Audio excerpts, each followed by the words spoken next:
This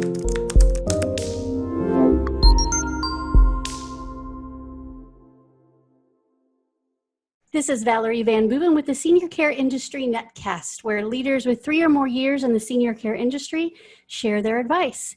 It's 6 questions in 9 minutes, so let's get to it. In a few sentences, tell us who you are and what you do. Sure.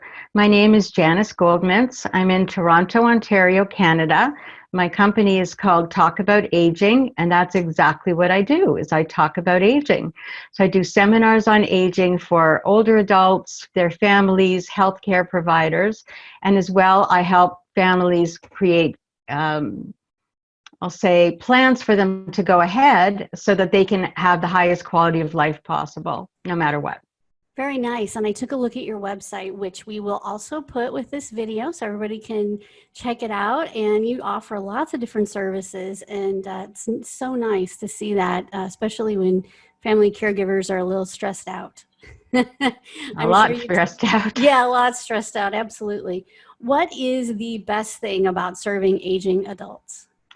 I really want to honor their legacy. These people have come to a point in their life where they deserve to have the rest of their life be as high quality as possible. So if there's anything that I can do to make that happen, I'm game for it. That really is what motivates me to do what I do.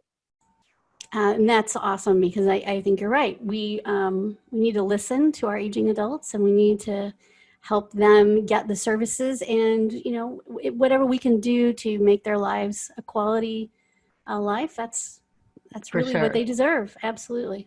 For sure. Okay, I'm going to switch gears for 1 second and talk about online marketing. We ask everybody this question. I hear from other senior service providers that marketing online can be challenging, which I agree. It's a little confusing, sometimes ever changing. What has been your experience or your thoughts, especially right now when Zoom tends to be our biggest ally in all of this? For sure. So what I really believe is, especially in these challenging times, COVID times, online marketing is the way to get your message out there. People are searching for a way that they can have you come to their living room, and this is going to be it. And for those of us who may not be all of the as familiar, this has been a huge learning curve in finding ways to make this work and get the message out there to more and more people. So I think it's really an opportunity for everybody.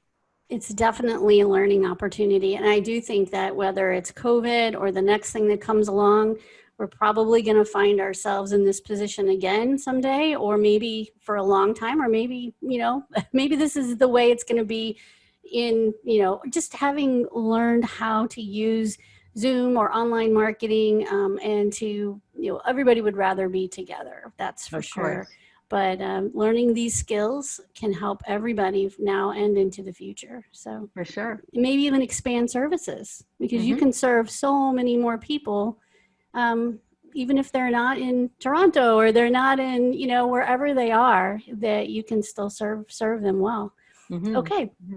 Thank you for that. All right. So back to your wisdom about senior care. There are probably other successful leaders in the senior care industry like you that have been maybe a mentor, inspiration, or maybe organizations out there that you've really thought have done a good job. Is there anybody you'd like to talk about? There's 2 of them. One is Dr. Bill Thomas, who started the Eden Alternative, and his whole philosophy of highest quality of care, no matter what stage you're at, to me is very, very inspiring, to make sure that the physical surroundings are conducive to the best quality of life, that people are in relationship with each other, that you have the most home-like possibility no matter where you are. So for sure, he is a huge inspiration. And organizationally, Monica Black at Simple Easy Transition helps people get from their home to the retirement residence or long-term care, and does it in such a way that you feel like she is a part of your family. And it makes that transition so much easier, less stressful. And I think that that's an important thing to have when those times can be challenging for you. Absolutely. Thank you for pointing both of those professionals out. I love the Eden Alternative. I hope that everybody knows about that or looks that up or Googles it, because it definitely is worth understanding. Absolutely. Yes. What piece of advice would you give to other senior care providers? So this is what I have learned is we have 2 ears and 1 mouth for a reason. And really it is all about listening. Those people and their families know what it is they're looking for.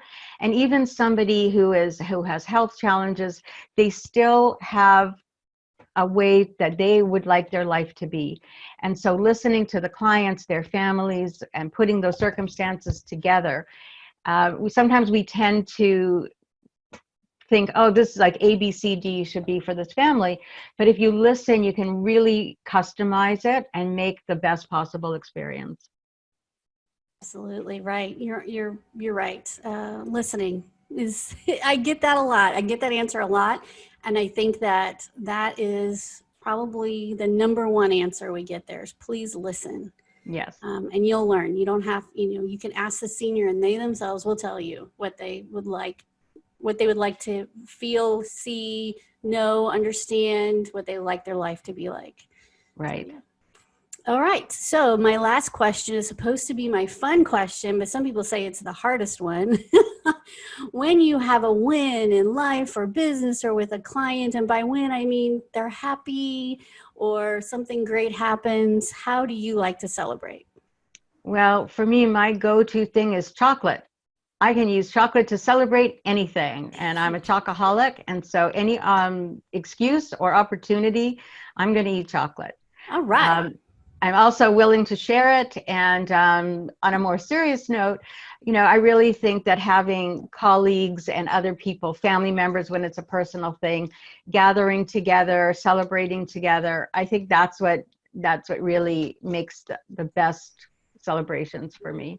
I totally agree with you. And that's the first time someone said chocolate. We've had martinis. We've had tequila. We've had a lot of answers, but chocolate is probably my favorite. So, and I'm not supposed to have a lot of it. And so you hit the number one answer as far as I'm concerned. Chocolate and getting together with family and friends and colleagues. Absolutely. For sure. Very good. Thank you so much for being on the show and for telling us about what you do and sharing your wisdom with us. And you did a great job. So thank you so much. Thank you. It's my pleasure.